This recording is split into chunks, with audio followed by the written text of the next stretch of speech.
In a world driven by supply and demand, water is one of the top concerns for city leaders. Tonight, a warning about how our future growth and development is tied to finding a new source for water. The fight over desalination getting heated at City Council today.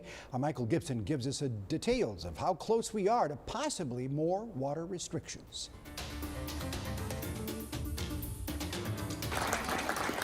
A group of activists in blue anti-desalination shirts showed up to this council meeting to voice their concerns over the city's plans to continue funding the construction of 2 desal plants. Today, Councilman Pusley and others are eager to push the plan he so accurately criticized during his campaign less than a year ago. Residents of CC should not have to pay for water for industry. Remove the funding for desalination from the budget.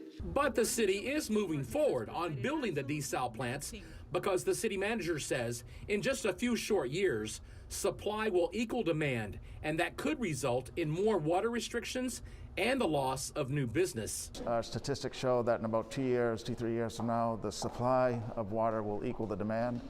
And so that means that's it. We can't really grow anymore beyond that. The city manager says that right now, the city's desal permit requests have been held up by the state because of COVID. That means that the earliest the first plant could be built might now be sometime later than 2024.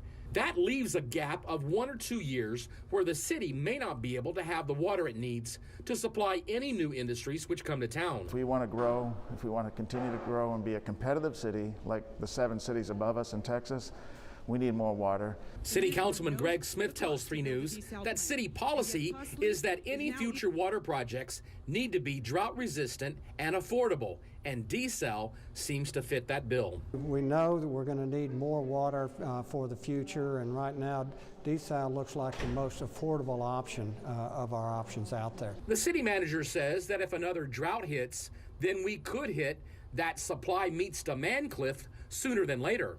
That would mean new water restrictions and the inability of the city to provide water to new industries for perhaps several years.